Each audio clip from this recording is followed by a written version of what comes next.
Shalom Bapak Ibu, bertemu lagi dengan saya Penginjil Nando dalam video pastoral kali ini.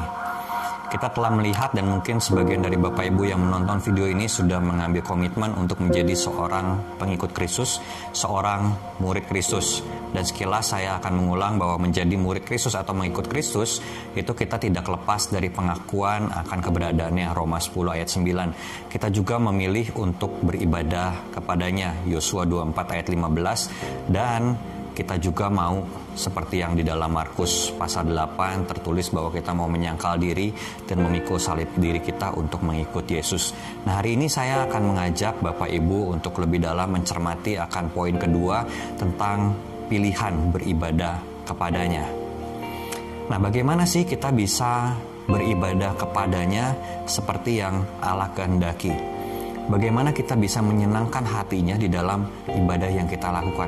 Ada orang-orang Kristen yang mungkin beranggapan bahwa ibadah itu ya 2 jam di dalam 1 minggu, yaitu di hari Minggu ketika kita duduk diam datang ke gedung gereja, lalu kita beribadah kepada Tuhan. Nah, orang-orang seperti ini berpikiran sangat sempit. Mengapa? Karena hanya membatasi ibadah hanya di dalam kebaktian seminggu sekali saja. Ada juga orang yang berpikiran sedikit lebih luas. Oh, oke lah, kalau begitu tidak cukup ya seminggu hanya 2 jam. Oke, saya akan menambah di hari-hari yang lain. Senin sampai Sabtu saya akan ikut persekutuan-persekutuan dan lain-lain. Itu namanya ibadah. Nah, tetapi orang seperti ini berpikiran terlalu sempit juga. Mengapa? Karena dia hanya mengotakkan atau berpikir secara dikotomis. Dia memisahkan antara yang rohani dengan tidak rohani. Dia melihat bahwa ibadah itu hanya hal-hal yang religiusitas. Kegiatan-kegiatan rohani itu yang dianggap sebagai ibadah. Tetapi benarkah Alkitab mengajarkan demikian? Bapak Ibu perlu melihat dari Roma pasal 12 ayat 1 dan ayat yang kedua.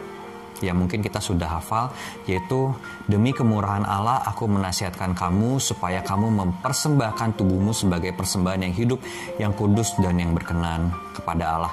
Itu adalah ibadahmu yang sejati.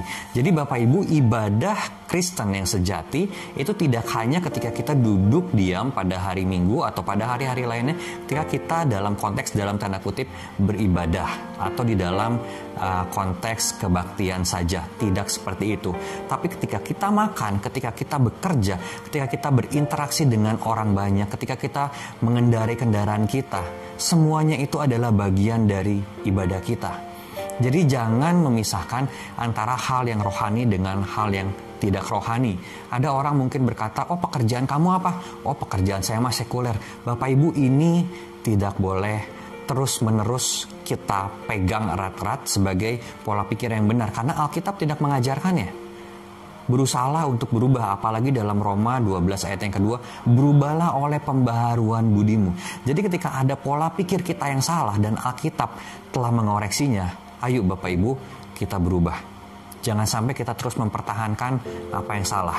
Jadi ingat Bapak Ibu, konsep ibadah adalah keseluruhan hidup kita. Semua aspek hidup kita, Senin sampai Minggu, segala sesuatunya itu harus menjadi ibadah kita kepada Tuhan. Harus kita persembahkan kepada Tuhan. Mau itu menjadi hamba Tuhan, mau itu menjadi tukang parkir, mau itu menjadi seorang guru, semuanya itu adalah ibadah kita kepada Tuhan.